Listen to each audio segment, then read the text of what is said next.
Joining today from the Department of A, Trade Consumer Protection. I call him DATCP, like Knight Rider. Well, I'm really dating myself, but Michael is here. You know what Knight Rider is, right? I'm Michael Knight. Oh, I love that. Chip. Or Kit, not Kit. Chip. Chips is another great cop one, but we'll save that for an off-air conversation.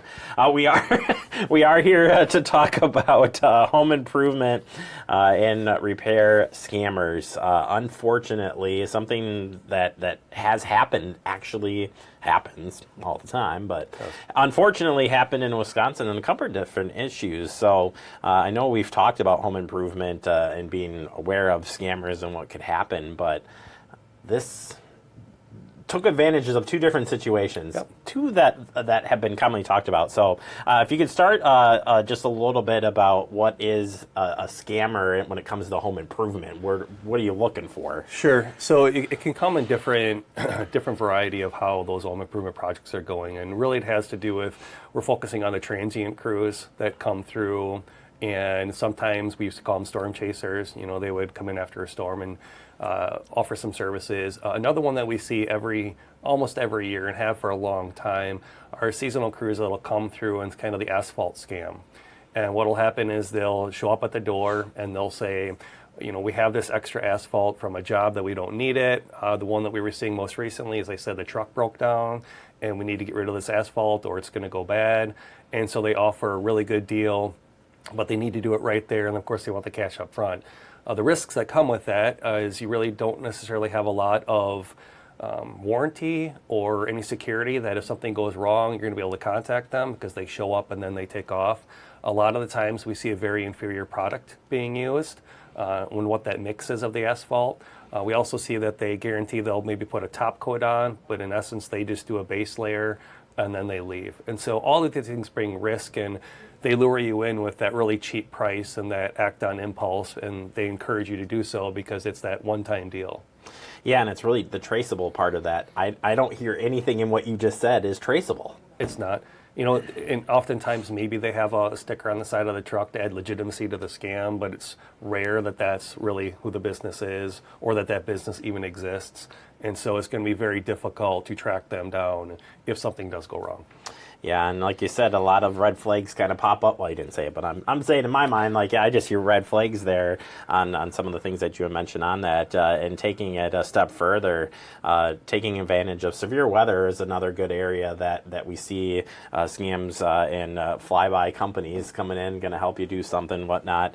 Here earlier, we had a storm that had widespread tree damage, and this company was going to help you remove those trees and branches, right? Right. Well, so they say. So they showed up and they were knocking on doors saying, we can clean up your damage for you, get these trees off the yard. But one of the differences on this one is they were making real emphasis on insurance will pay for this. So let's do this, sign a contract, insurance is going to take care of it. You'll be fully covered. And then, of course, come to find out insurance didn't cover it. And they were getting these exorbitant bills for $10,000, $20,000, $30,000, $40,000 to remove some of these trees.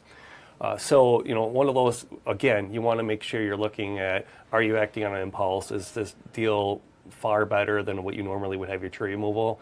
And most importantly, make sure you contact your insurance company to find out if that really is going to be covered or not. And if... It's hard that you could sign a contract and be promised something. So what does the state able to take action in this case where you're like, hey, they've made me sign something that's sort of legitimate, but they're like, hey, we're going to get you that cover. Your insurance will cover this. Don't worry about it. Like, sure. So you're kind of in that middle part. Like, can you actually pay them because they actually you signed the contract? There are some protections for Wisconsin consumers because in Wisconsin, if you're going to have a home improvement contract, has a lot of requirements and a lot of disclosures. And so if it doesn't contain all those things, there are some remedies for consumers and for us to be able to help them. Secondarily, the Wisconsin law specifies what type of guarantees and disclosures need to be given when you're talking about insurance. You really can't guarantee that insurance is going to cover that because you're not an agent of that company. Only that company can come out and do so. So you're also protected that way. In this situation, once we determine what promises were made, what representations were made, what that contract looks like, oftentimes there's an opportunity for us to help. Awesome. Well, let's talk quickly here just on other tips here, just to keep in mind when it does come to just finding the right home improvement person, whether it is in that storm situation or just in general, what consumers need to know when hiring contractors for work, again, no matter what time of the year it is. Well, first is, like anything, do a little research. Don't give in to that immediate impulse. If you have someone who's going door to door, do a little bit of research on that company that is doing door to door. Another thing you want to do is reach out to some local contractors, maybe get a couple bids from them and see if those prices compare. If you find that that door to door price is like half of what a normal one, that's a red flag that they're probably going to use an inferior product.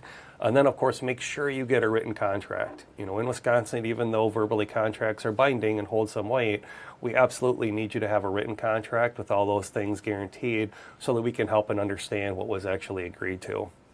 And then the last one is make sure you get lien waivers. This is a really, really important provision in Wisconsin law that anytime a consumer makes a down payment in conjunction with a home improvement contract, that contractor needs to let them know that they have the right to lien waivers. And we encourage all consumers to get those lien waivers because that would prevent that contractor from putting a lien against your property or your home if they don't make the payments that they should. All good information, and I'm just gonna go out on a limb here, Michael, that I bet you on the website there's a place you can find all this information and more. There absolutely is, and let me make sure I recognize you're out on a limb pun. Very well placed. Visit us at datcp.wi.gov.